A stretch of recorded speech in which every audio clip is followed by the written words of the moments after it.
Halito, and welcome to Native Chalk Talk, a podcast by natives for all. Here, we're keeping our Native ancestors' stories and history alive while also sharing with you our Native cultures, traditions, and more. I'm Rachel Youngman, a Choctaw originally from Anadarko, Oklahoma. I hope you'll enjoy this journey with me as we learn from our Native American guests. And stay tuned for the end of each episode where we'll talk about some great ways to support Native causes and or Native-owned businesses. Let's get started.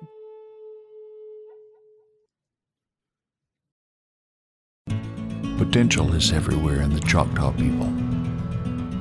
It's in our schools and students. It's in our small businesses and entrepreneurs. Potential is in our lifestyle and health. It's in our culture and heritage. Passion and commitment is in our blood. Ingenuity and economy are a tradition. And the Chutta Foundation was founded for this potential. To cultivate minds and hearts, to stimulate ideas and passions, to extend lives and improve health through education, and to preserve and promote the power of our past. The Chutta Foundation, meeting the potential of the Choctaw people. Y'all may remember Jim Gray, former chief of the Osage Nation, who I had an incredible interview with in season 2. So he recently reached out to me and gave this glowing recommendation of a gal I just had to meet. And when Jim Gray says, reach out to this person, you reach out to that person. So anyway, and now I'm truly grateful for this connection that I have with one extremely intelligent and hardworking woman. Folks, I'd like for you to meet my Cherokee guest today, Lacey Horn. Lacey, welcome. Hello, Rachel, and thank you so much for having me. And Osio Nagata, hello, everyone. I'm so grateful to be here. Thank you so much. Absolutely. And I know you're a busy gal, so I was really lucky to get on your calendar today. So, listeners, and especially women and Native women out there, I'd be surprised if you don't walk away truly inspired from today's conversation. Lacey, I'm going to brag on you for just a minute so our listeners can hear about your background. So, here goes. Lacey started out her education at Southern Methodist University for her bachelor's degree in financial consulting, followed by her master's in accounting. She worked for 4 years in Chicago at KPMG, a $10 billion accounting and professional services firm, and was selected as the Chicago representative for the KPMG Midwest Audit Senior Associate Counsel. She also was proud to serve her Cherokee Nation as treasurer or chief financial officer for over 7 years, overseeing a $1.2 billion annual budget and receiving 8 Excellence in Financial Reporting awards from the GFOA. While there, Lacey also authored 2 pieces of legislation. One modernized the nation's banking code, and the second created the Cherokee Nation Sovereign Wealth Fund. She also founded the Native Opportunity Zone Fund, which was merged with a larger Opportunity Zone Fund to invest in Indian country opportunities at greater scale. But Lacey was not done yet. She then went on in 2019 to create Native Advisory LLC, and we'll talk more about that in just a bit.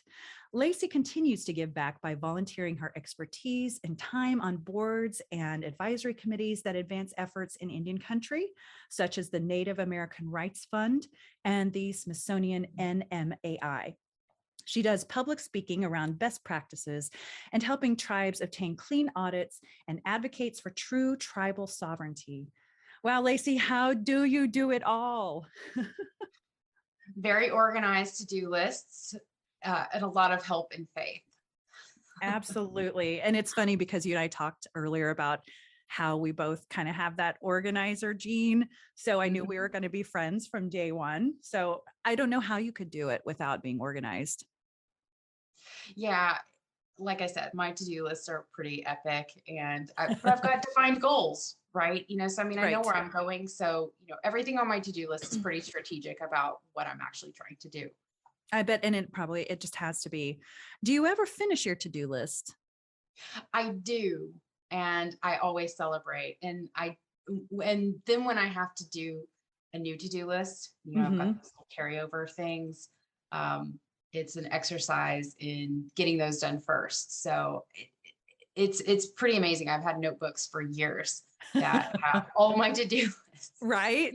And it does show this very structured progression to Hmm. where I am today. Yeah. And it's funny how everybody has their own like way of doing things, whether in business or personal, even in just the running of their home. And for you, it's notebooks. For me, it's like a list on my phone in my to-do list. So then it's always with me, but that's bad because it's always with me. So, so I personally currently live in two states, Illinois and Oklahoma, and you used to live in Illinois and you currently live in Oklahoma. So we have that in common. And you're also a CPA in both Illinois and Oklahoma, correct? I am. So my first job after my accounting master's that I did in Dallas was with KPMG in Chicago. And so that's where I sat for the CPA exam. And then Oklahoma was nice enough when I moved back home to give me the license reciprocity. Oh, So nice. I mean, there's nothing better than Chicago. I just love Chicago, It's a and great city, isn't it? I mean, it's even with great. everything going on, you can't help but love it. Exactly. It's just a totally different world, Chicago versus here in Oklahoma. And I love that you get to have that dual life experience. It's kind of crazy, but yeah, it's definitely two different mindsets. The crazy Yes. fast pace up here, and then you go to Oklahoma and you're like, oh, okay, I can breathe for a minute, even though I know that you're super busy, so you probably don't have a lot of those moments. But so tell us about your family. And by the way, now is a great time to give a shout out to Jerry and your son. Husband Jerry and my son Jack Kelly, we live in Sequoia County in the southernmost part of the Cherokee Nation. And we have one dog named Willie. Oh, And what kind of dog is Willie? he's a Cavalier King Charles, 14 pounds. Love it. So he's little and he's sweet. And Oh, yeah, we're here around family. So both my parents and Jerry's parents live here, and my sister lives here and her kids. And we both, on both sides of our family, go back many generations in this area. So this is home. This is where we're rooted, and this is our place. absolutely. And I bet it's really beautiful in that part of the state too. So is Jerry as organized as you are? Putting you on the spot. Jerry can get a lot done. I wouldn't say he's as to-do list driven as I am, but Jerry always follows through. That's awesome. Thank you, Jerry, for following Yes. through. I think he'd get along well with my husband too, because same thing. It's like, again, my husband's not a list person either, but when he knows something needs to get done, it gets done. And I love that because he can do all those things that I can't seem to do or don't want to try to figure out how to do.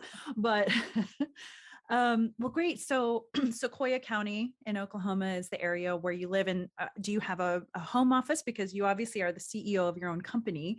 Or, do you guys have an office somewhere or are you working from home? From home, have a home office, and I would like to say that I office anywhere that I am, and I move my home office within my home a lot so that I Love get different it. perspectives. So I have a place where I sit outside, and when it's cool in the mornings, I'm working, listening to the birds. Sometimes I'll take a Zoom call out there, depending on how nice the weather is and if the bugs are out. But I like to get that difference of perspective from a different location, and it helps me open my brain up to thinking differently about something that I'm working on. So yeah, I'm working wherever I am. Definitely. And that's the great thing about being a remote worker is that you really can bring your office wherever you're going, as long as you have your laptop with you and your notebook. But I think that is a good tip for people who work from home, either as a product of the COVID and how it changed a lot of companies, or if you're just starting to work from home, that's a great tip about moving around your house so you're not feeling stale. That's So, right. mhm. So I too am a business owner and I also have a full-time job in software sales. So I definitely struggle to find a balance to give my attention to the most important people in my life. And I'm sure every woman listening today can relate. But I once asked you, knowing you're a mom and a CEO and you volunteer your time and do speaking engagements, how in the world do you do it all? And you responded that you like to drink coffee. That's right. I assume that's caffeinated coffee, right? It is. I very much like coffee. I just like everything about it, like the taste. And sometimes I have to kick the coffee habit to the curb for a few months or a year. Coffee and I like to say, we break up here and there and go back together. But it is a good tip.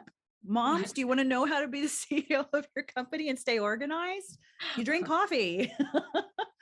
I will also say, magnesium is really good for me in the morning with lemon water. So like a hot Oh. lemon water and magnesium can have the same impact. So when coffee and I break up, then I switch to that. And it's a little bit more of a healthier alternative.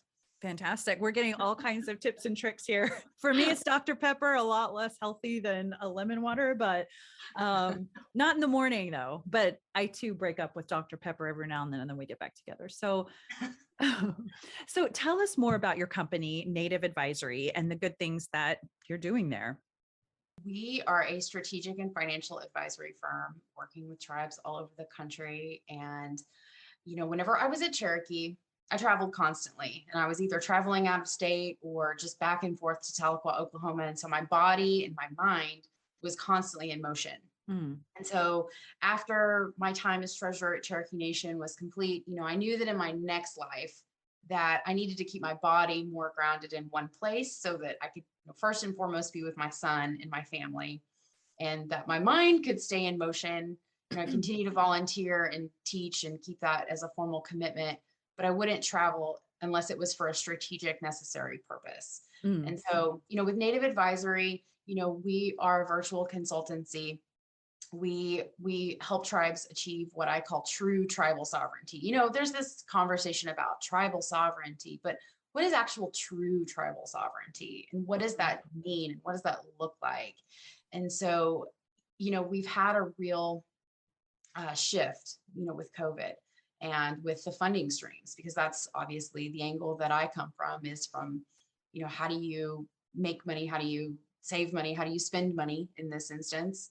And helping tribes be really strategic about all of those things that they need in order to advance their true tribal sovereignty. So that looks like, massive investments in healthcare and their citizen resilience, in economic preservation, technological advancements, food sovereignty.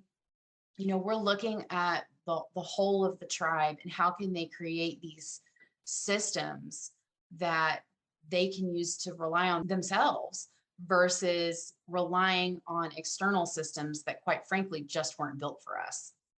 Right. Absolutely. It's a whole different animal. And I never really thought about that when it comes to what you're doing out there. I think you hit a good point as well, that we hear sovereignty all the time. And what does it mean? I a lot of times think of it from a legal jurisdiction perspective, but there's all these other perspectives out there. Very interesting. Yeah. So, our sovereignty is about personal sovereignty too. It's about the personal freedoms that we enjoy as individual tribal citizens. Mm. And when a tribe enhances their sovereignty, they should be enhancing the quality of life for their individual citizens and in general, the tribe's resiliency for the long term. Absolutely. And honestly, you've done so much since the inception of your company in 2019. So tell us about some of those victories along the way. Feel free to brag. We really want people to see how inspiring the work is that you've done. So since 2019, when we started the firm in 2019, it was with this vision for a virtual consultancy, which was very prescient for the year that would come forward in 2020. Mhm. And I didn't realize that we would be dealing with a pandemic and all the economic fallout that would result from that pandemic. But I'm so proud of how my clients have used their CARES Act money, their American Rescue Plan Act money to create those ways to care for their citizens and help to insulate their people from the economic harm that they were experiencing, as well as the effects of COVID-19. They were working to preserve their culture, they were preserving their language, and those resulted in actual tangible outcomes and things that came out of a really bad time. And when we look at saving languages and we look at saving cultural aspects of what we do in the face of a crisis where we're losing elders and we're losing speakers, that the things that they did in 2020 and 2021 will be things that future generations will look back and be so glad that they did. The tribes that I work with know what they want. They know what they need. And that's my job, is to help them figure out a way to pay for that. Fantastic. Yeah. And again, it's a niche that I hadn't thought about, and it's good to know. I'd want you on my side if I were, a tribe looking for that kind of hub of, here's who we go to when we have an idea and we really need to see it come to fruition on the financial side. And I'd say you've been pretty busy. You were Native American Finance Officers Association's Executive of the Year in 2014. Bravo. And in 2012, you were named to Oklahoma Magazine's 40 Under 40 list. You've been quoted in the Wall Street Journal, interviewed on NPR, guest blogged for the AICPA, and were the cover feature for December 2018's Native Business Magazine. So seriously, I do have to come back to how you've been able to balance it all. So why don't you tell us the story about how being a mom and the timing of COVID led to the creation of your company and a fruitful way to find that balance? Right. When I started at Cherokee back in 2011, my son was just a baby. And so, during the time that I was there, during those 7.5 years, I was just gone a lot. And so my business needed to be created around the initial concept that I was going to be with my son first and foremost. Mm-hmm. The second aspect of that was that I am here in rural Oklahoma, and how was I going to find meaningful work that was going to enable me to take care of my family in the way that someone with the level of degrees and experiences and background that I have could do. And so I knew that those roles, don't exist unless I want to move to Dallas, or if I want to move to Bentonville, Arkansas, or somewhere, or be on a plane every single week. And so if I wanted to live my gifts, which I feel is what I do, is I had to create it for myself.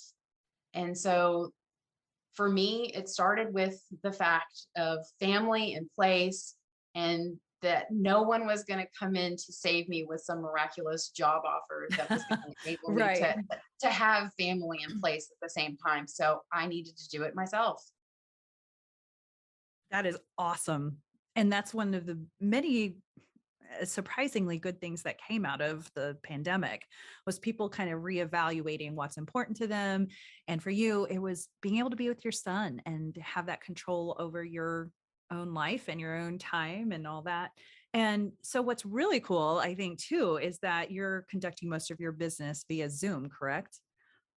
Yeah, Zoom, Teams, WebEx, Yeah. whatever the platform, Right. and good old fashioned phone call and email. Yes, it is. We are compatible on every single platform. Totally.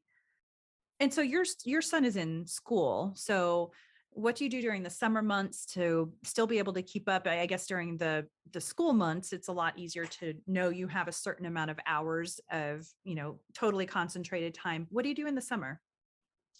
Yeah, so in the summer, it's been kind of interesting because I have this belief that he's going to hang around here at the house a lot more. And he's not. He's over at his granny and papa's. Dang it. He's with family, That's good. and I know it is. And, I like that he gets to spend so much time with his grandparents, and that they're so available and accessible to him. And I had this realization the other day that, oh, this is his normal. This is what he did. The first 8 years of his life was spend summers out of school with Granny and Papa. He would be there. That's his summer routine. Right. He would be there 8 to 5 anyway, waiting for, Jerry or I to get off work. And so he's just, living what he knows. He's just doing his thing. Yeah.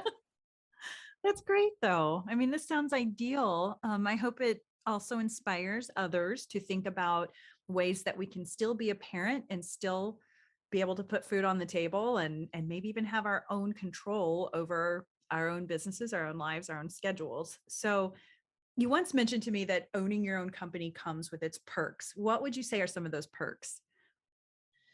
Number one, just as I said earlier, it's getting to live my gifts. This is who I am. This is what I know. This is what I do. To me, that is so fulfilling, and I check every box. And so it Right. just is, it's just a wonderful place to be, in a feeling that I could not duplicate anywhere else. Obviously, the creating my own schedule, is great, because when I do have a big gap in my schedule, that's when I'll disrupt my son's schedule and say, okay, let's go swim, let's go do something, let's get out of town, whatever that might be. And Yes, so that is gold, because that's time that I get to spend with him, making those memories that he'll remember forever. absolutely. And picking ideal clients. I only choose work and tribal clients that, um, I feel like I can help them get the results that they want to get. They're projects that I care about. That there's going to be a really good fit here and a good working relationship. And so, to me, that's a huge perk.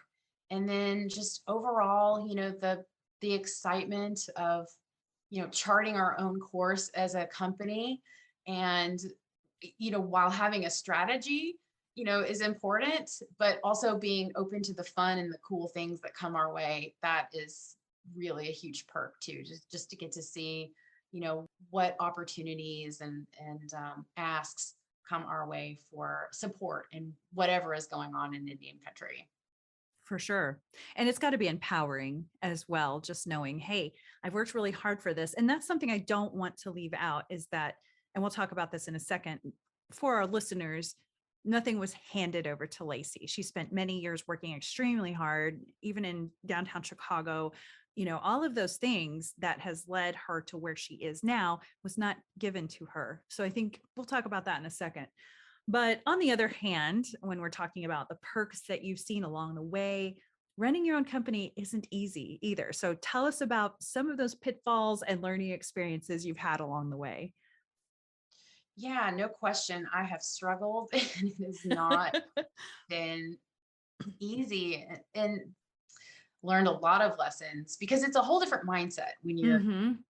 when you're running your own business versus being an employee, and the different skill sets that you have to have. I mean, as an employee, particularly in finance accounting, you probably don't know sales. It's different managing a team as business owner versus Yes. and as an employee, planning for growth and pivoting, and then when you do make mistakes, yeah, it's that great responsibility that comes with the actual responsibility of owning up to the fact that, yeah, that was a mistake. And then, so one story is the the story that I was telling you earlier about the fact of running my own ads. Right. And Tell that story. I yeah, was cracking up. so so one of the things that I've always done since starting my own business is to have a coach. I grew up in, athletics, and played a lot of basketball, and I was in swimming. And so, I've just always had coaches in my life, and Hmm. someone helping me that knew more about the sport or whatever it was that I was trying to do. And so I've always invested in having really smart coaches help support me on this journey and fill in the gaps of the things that I know that I don't know. Hmm. And so I had a really big aha moment with one of my coaches recently, when I was telling her about running some Facebook ads and how I had started them, I was running them. And then I just decided to stop, because I got scared, right? Because on Facebook you're spending money and you're like, nothing's happening. And Right. so I killed it. And I was telling her about it, and she got really strict and direct with me and said, listen, you are CEO of this company. You're on boards, Lacey. you know what it's like. If a CEO comes to you and says, I'm going to kill the ads and marketing budget, and you're going to ask the question, why did you do that? Right.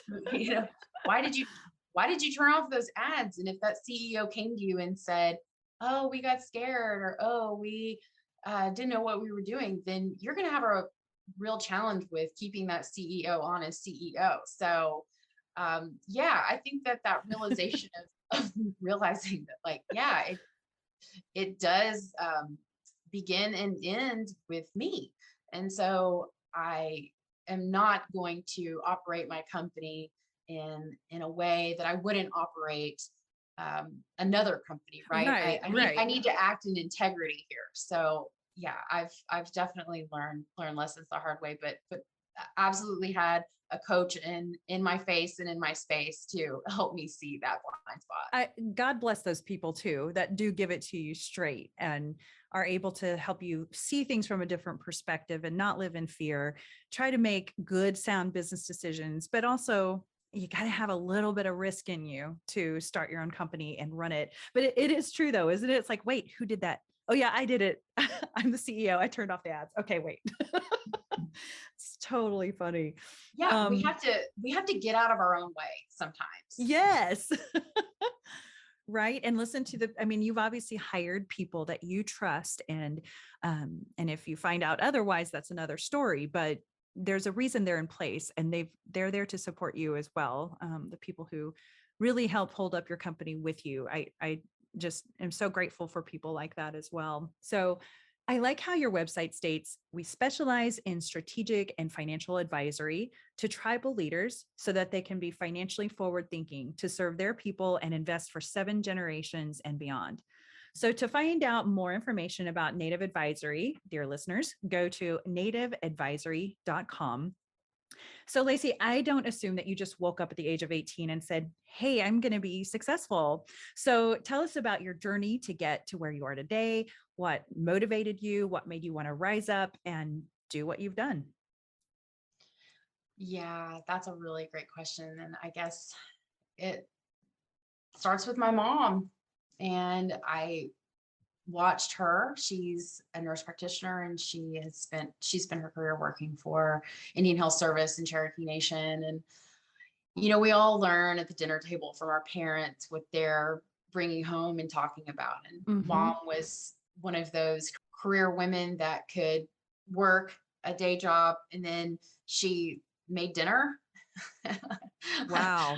Like that's, God bless her. wow, that's such a unique thing these days. Yeah, it And I is, know isn't there's it? a lot of women who do it, but I'm not one of them, Me neither.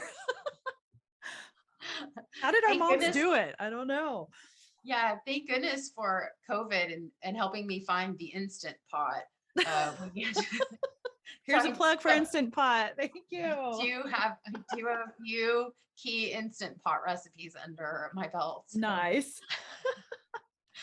But yeah, so my mom was working for the tribe whenever I was a young girl, and I think some of my earliest impressions of her struggles as a Cherokee Nation employee that in the late 80s, early 90s was really dealing with a lack of resources. I mean, really dealing with a lack of resources. Oh, I bet. She was seeing patients that, like women, for example, because mom's always been involved in women's healthcare, that had visible breast cancer, that she had no ability to diagnose, more or less treat these women.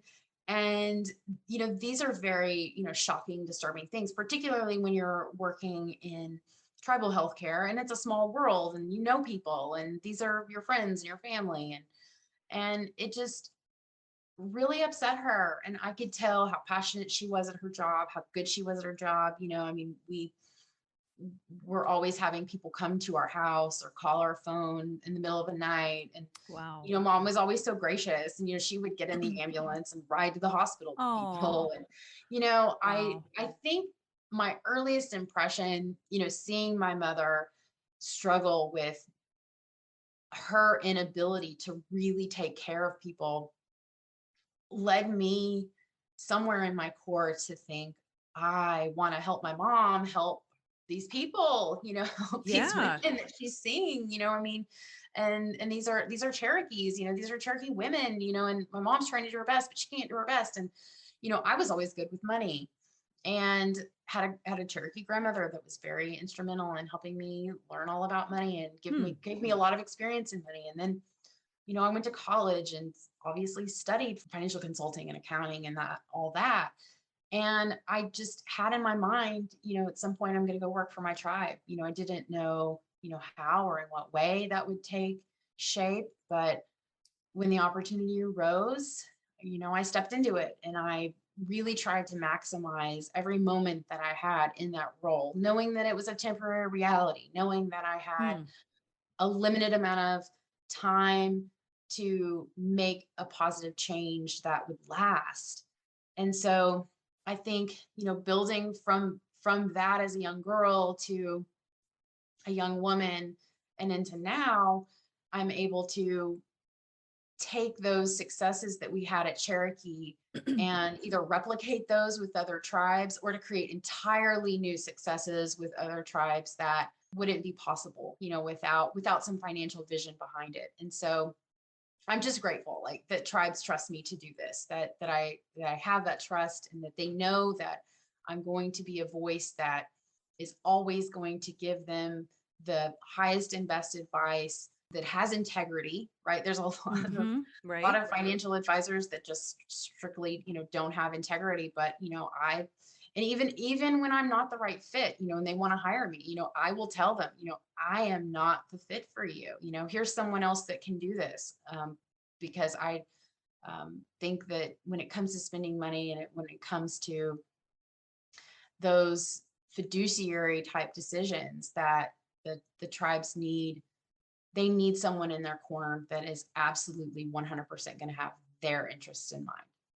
When you're talking, I just feel like you feel this stuff in your gut, and it does come from a place of passion. And it's interesting, the line that you can draw from your mom being a nurse, and you're helping with the financial part of things for the tribe so that they can find that money to help those, Indian hospitals that are helping those Cherokee women that have breast cancer, for instance, or whatever the case. It's interesting, that line that you can draw from your mom to where you Yeah. are today. And And also, sorry, go ahead. I have the full circle moment too, because whenever I was at Cherokee, my mom was at Cherokee, and we endeavored upon a massive multi-$100 million expansion of the Cherokee Nation healthcare system. And my mom was working there. And I got to see my mom's clinic expanded. I got to see her get a new office. I got to Wow. see her have more financial resources. And so, in my own way, right? There wasn't like one moment or like an aha, but it was just this like over time realization that's like, oh, like I did help my mom. You did. And if You that know? isn't a goosebump moment, I don't know what is. That's Yeah. amazing. Yeah. And I do love that she was still in nursing. She was still working there. And you got to come in there and help with some things that really, I'm sure she was like, wow, look at this new space. This is amazing. Yeah. And I don't think any of us thought that I had visioned that and planned that back in the early Well, 90s, right? right. But it just goes to show you follow what you're good at, what your hopes are, your dreams, all that. Again, partnered with hard work, because I think sometimes we get in our heads, oh, if you have a dream, it'll just happen. No, it doesn't just happen. You also have to work for it. But you liked money, you liked numbers, and your grandmother helped you, which is also a big, nice tribute to your grandma. And it really like turned around to help tribes with healthcare, like who would have ever thought? So pretty neat. I love this story. Thank you. So, something we talked about before that I'm also a big fan of, you mentioned having a coach or a mentor throughout your career.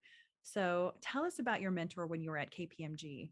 This is a really special story about a very special woman, and it's Kathy Hannan, and she is Ho Chunk. And whenever I first started at KPMG, they had a very organized women's networking circuit that they did, and they would often have lunches, and they would have speakers come in. And I had grown up seeing my aunts, and my mother was friends with Wilma Mankiller, and I had other women that I looked up to growing up that I thought were very special and that had a lot of things that I aspired to be.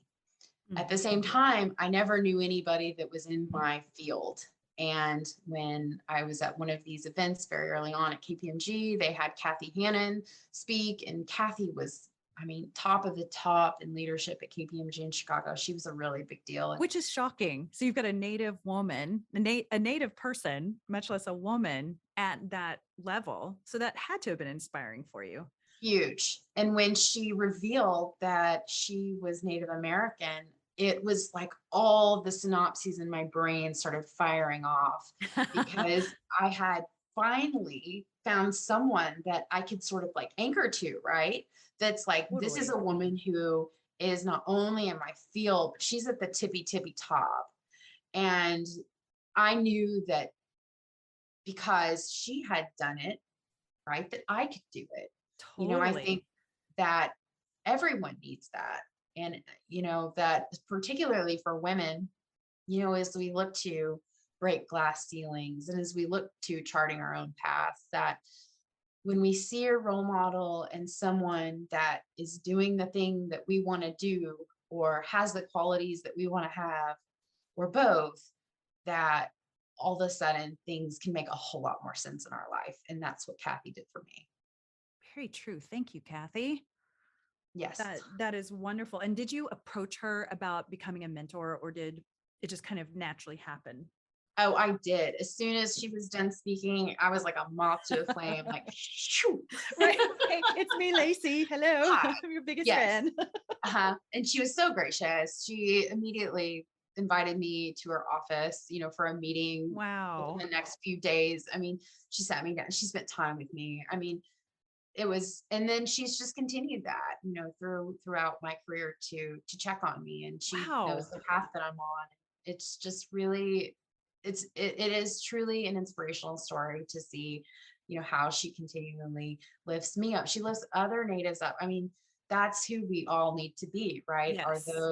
Are those natives in this world, particularly in corporate world, in nonprofit world, in all the worlds, right? That Mhm. we need to be trying to uplift as much as we can.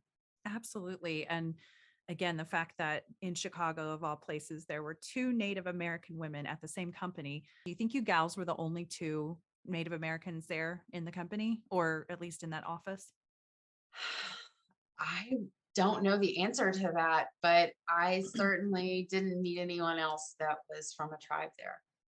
Yeah, absolutely. And when you said we need to support each other, whether it's in nonprofit or we're in the corporate world, or even just two moms or two dads, whatever it is, it really is important for us to support each other when we do find each other. And it's kind of a fun thing when we do. I call in a lot of corporations in my sales job, and I rarely ever meet other American Indians, especially females. So you really hit the jackpot there with a fantastic mentor.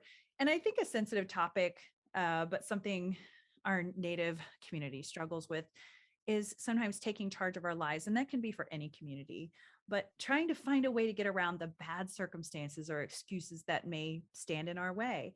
So I found our last conversation to be inspirational. It was your take about the role we used to play in pre-colonial days and our designed purpose. So if you can recreate that conversation again, tell us more about your take on that.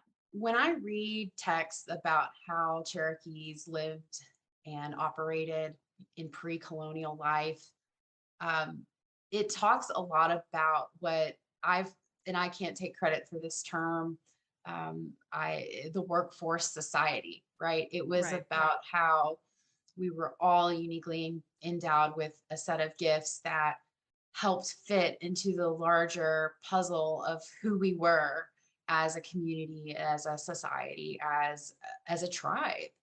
And and that's such a truth, right? If we look at what our individual strengths and weaknesses are, and if others look at their own individual strengths and weaknesses, and we are able to have really honest conversations about what those are, then we can find those ways to sort of fit the puzzle together to say like, okay, I'll handle this, you handle that. Mhm. And that's just how pre-colonial Cherokee life seemed to me, whenever I read these stories. And so I think we can still replicate that today, and that we can know who ourselves. So I think it first starts about, educating ourselves about who we are, and doing those deep dives as to, what are we good at? What are we not good at? What do we like, not like?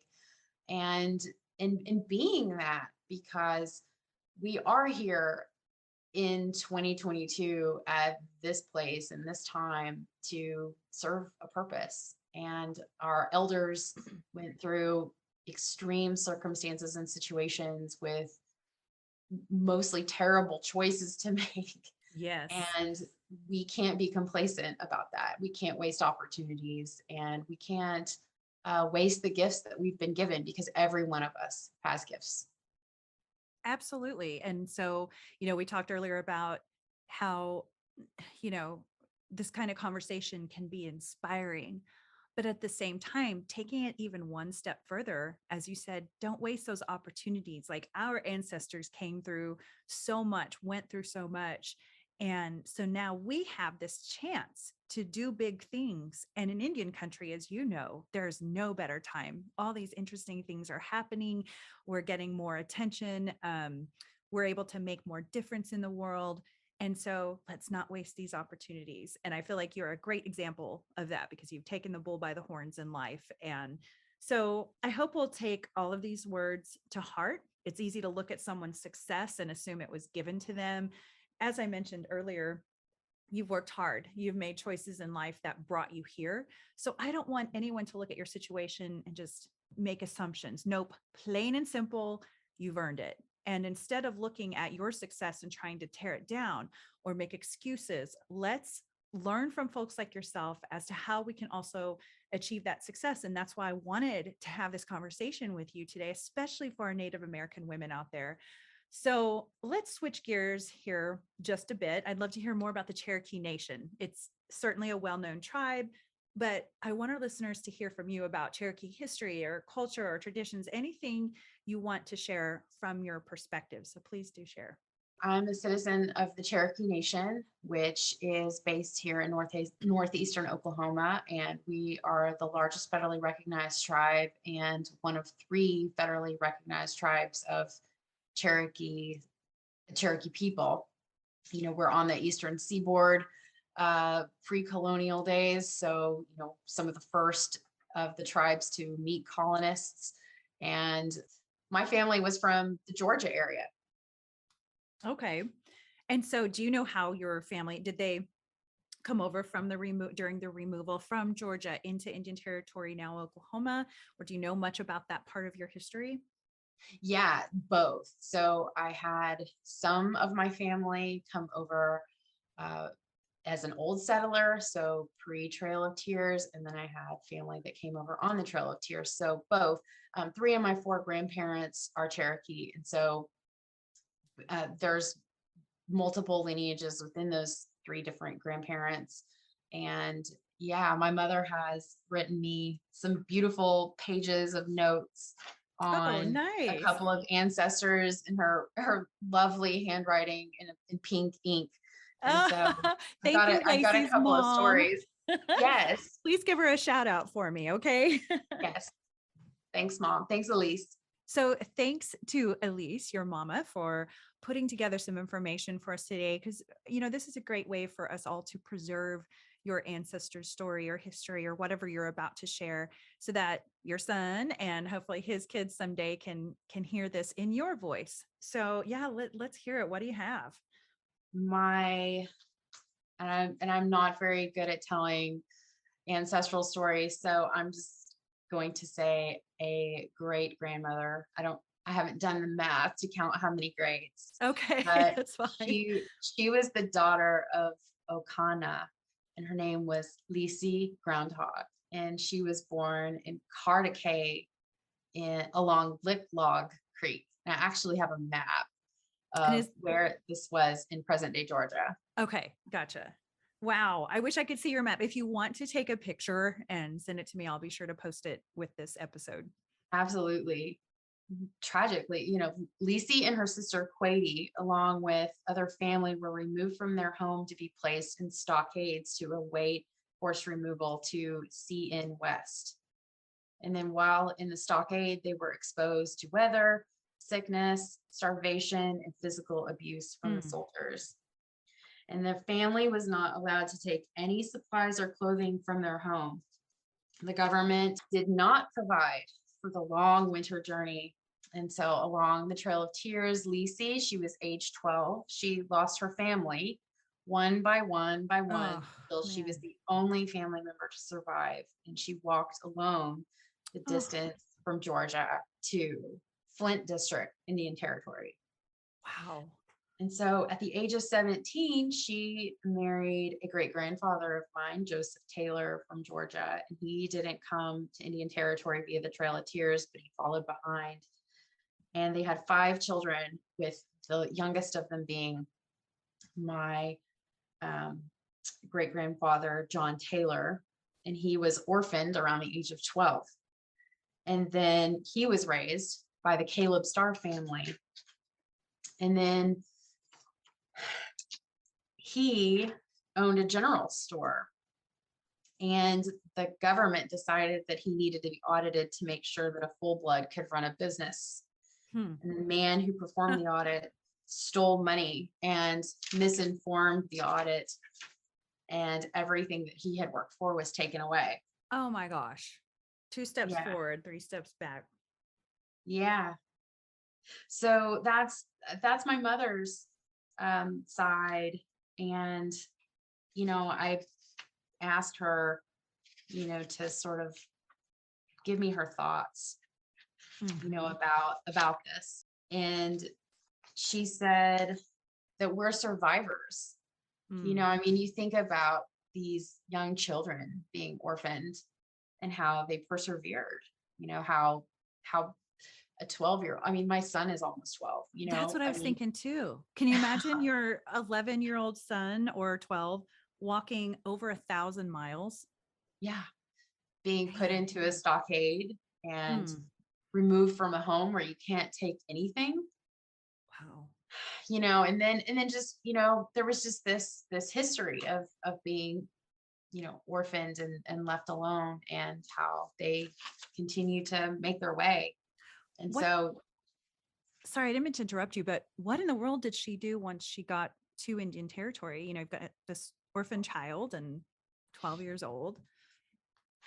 yeah, so it seems in this account that my mother has researched that and written out for me, that between the ages of 12 and 17, I don't really have a lot of information. Mhm. So I don't know. Yeah. You can Yeah. And imagine. I mean, it probably was a situation where she may have gone into a boarding school, or she was taken in by, some of the other folks from the tribe or something like that. But I can't, it's just so heartbreaking. And then when they talk about um, trauma being passed down through the generations, you can see why. It's like, I watched my family die. We were taken from our home and we had to walk 1,000 miles. And I get there to this new land I'm not familiar with. And I'm sorry, but Indian Territory isn't quite as beautiful as Georgia. So it's a big difference in her life. So very interesting. This is fascinating. Was there anything else, or did I interrupt you in the middle of your Yeah. information? So she didn't go to boarding school, but my mom did have a point about my grandpa Taylor. So my mother's father, he was the youngest of all of his siblings, and he had these 2 beautiful braids. And when he was going to school, so he didn't go to boarding school, he was just going to one of the rural schools here in Sequoia County. Mhm. His siblings told him, "You're going to have to cut that hair off if you're going to go to school." And he said, "I'm not doing it." And so they held him down and they snipped off one of his braids, Oh, and he was able to wrestle away and get away.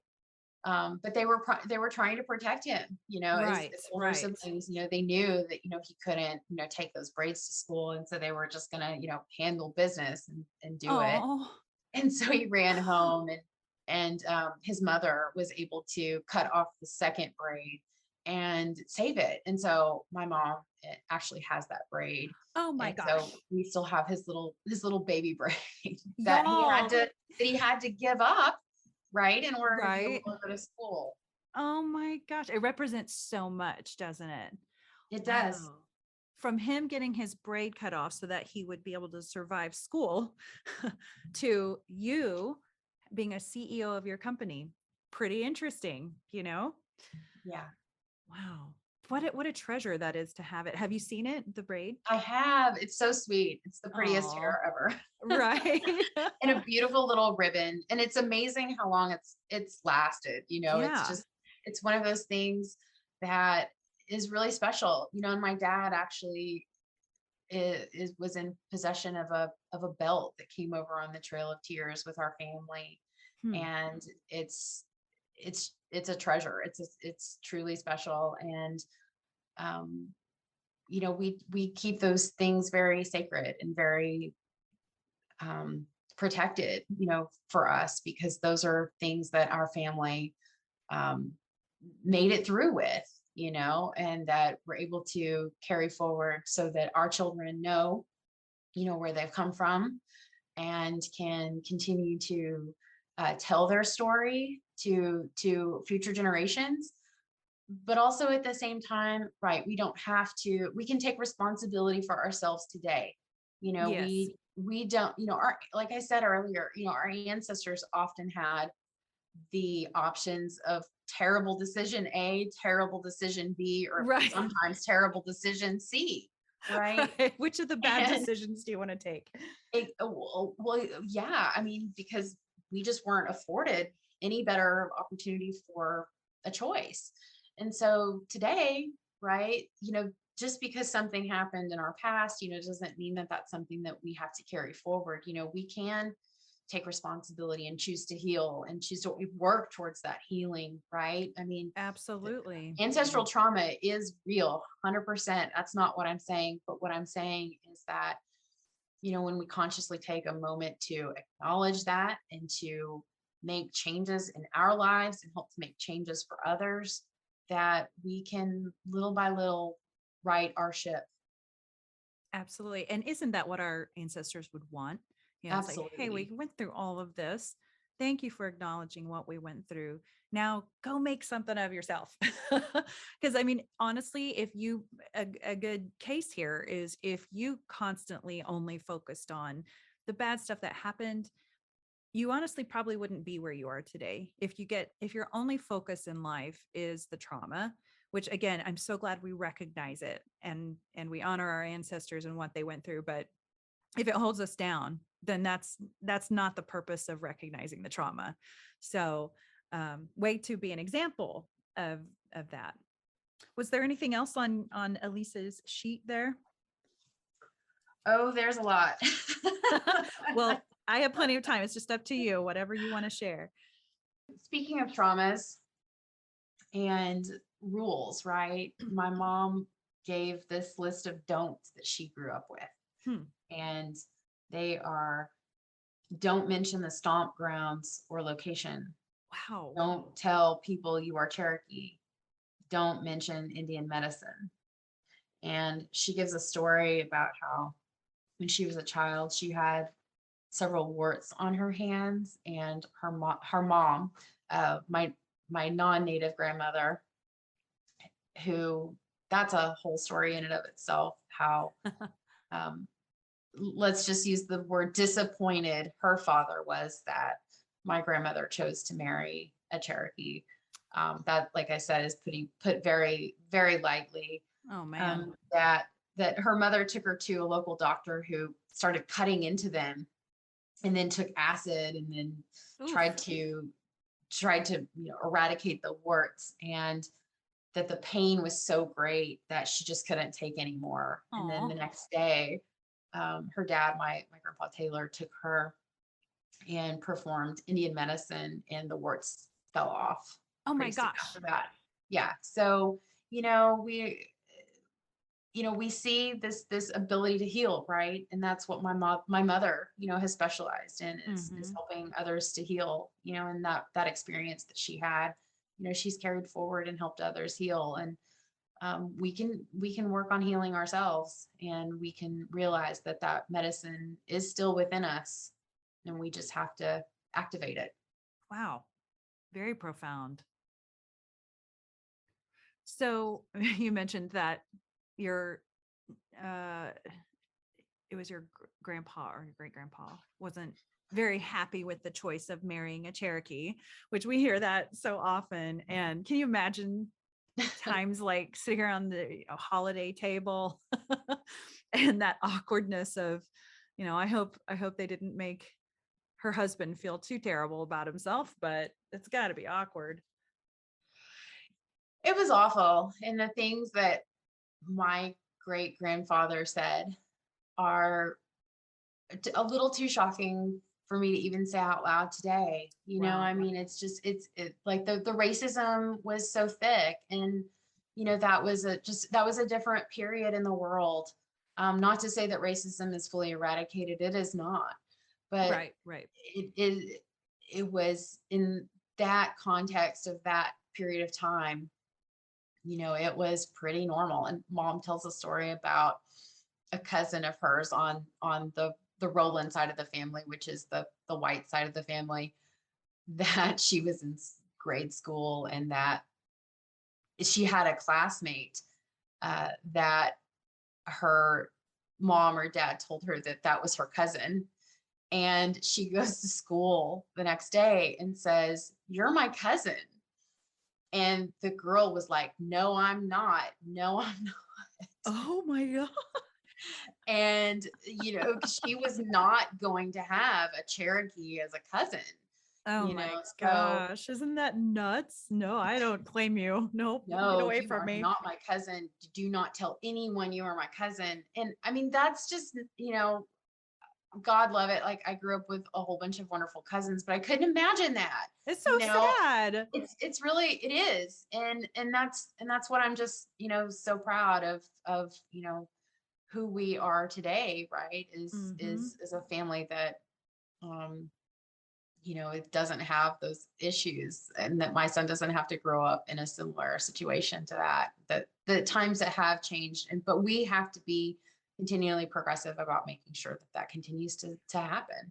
Totally. And, I've always said, if you're going to be a racist against Native Americans, don't live in Oklahoma. You've picked the worst place to live because, that's the biggest majority of Native Americans. That's where they live. So, yeah, God, we've come a long way. That's for sure. Long way to go, but definitely have come a long way. What else you got? Well, there's a couple of native nonprofits that I would just like to give a shout out to, if Yes, possible. please. Awesome. So I am currently serving as the chairwoman for the Native American Rights Fund, which is the oldest nonprofit legal services firm to Indian country. And I'm just so proud of the work that they do. They just celebrated their 52nd anniversary, and they are just, killing it in the legal world on behalf of Indian country. And so I'm really grateful to be a part of them. I also recently joined the board for the Smithsonian National Museum of the American Indian, and they are embarking on a massive fundraising campaign to support the museum and its efforts and its preservation and repatriation of collections that have been amassed over nearly 100 years at this point. And so, um, two very, very significant institutions within Indian country that I'm glad to be a part of, and that I'm glad that you let me have a moment to shout them out. Absolutely. And so I'm going to be sure to post the websites for these wonderful causes that Lacey has mentioned. So the Native American Rights Fund, where she is the chairwoman, as well as the National Museum of the American Indian, the Smithsonian Museum there in DC. So you're on the board of that. So super exciting that you're doing these great things. I kind of wish I could know the inside scoop of all that cool stuff going on with preservation there. So thank you so much for sharing about your company and your success, which came with a lot of hard work, and about your family history. I mean, not many people know that much history back at the time of the actual Trail of Tears. And not only that, but you know, the kind of the personal story of some of your family members. Super interesting. And finally, before we close, are there any words of wisdom you'd like to share with our fellow women out there?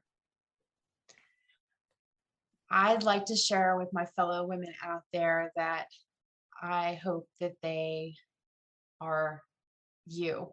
Be the CEO of You Inc. Be the best you can be and work at it and take responsibility for it. Know your strengths and your weaknesses and those likes and dislikes, and know that you're put here for a reason, for a purpose, and that we all get down, but like our ancestors, we survive and we pick ourselves back up. We thrive and we make the absolute most and best of every circumstance and choice and gift that we are given. That's fantastic. So the takeaway is be the CEO of You Inc. I love that. I'm going to take that to heart myself.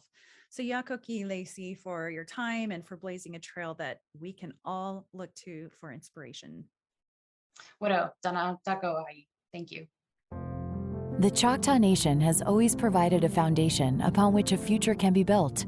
From our home in southeast Oklahoma to a bingo hall that grew to be one of the largest casinos in the world. Today's summer school programs lay the groundwork for a love of learning. Small business programs support local economies. And with over 10,000 jobs created, Choctaw offers financial. Thanks for listening to Native Chalk Talk. Be sure to join our community on Facebook, Instagram, Twitter, and LinkedIn. Simply search for Native Chalk Talk. That's Native, CHOCTALK. And check us out at nativechalktalk.com. Stay tuned for the next episode. You're going to love it. Yakoki. Thank you, my friends.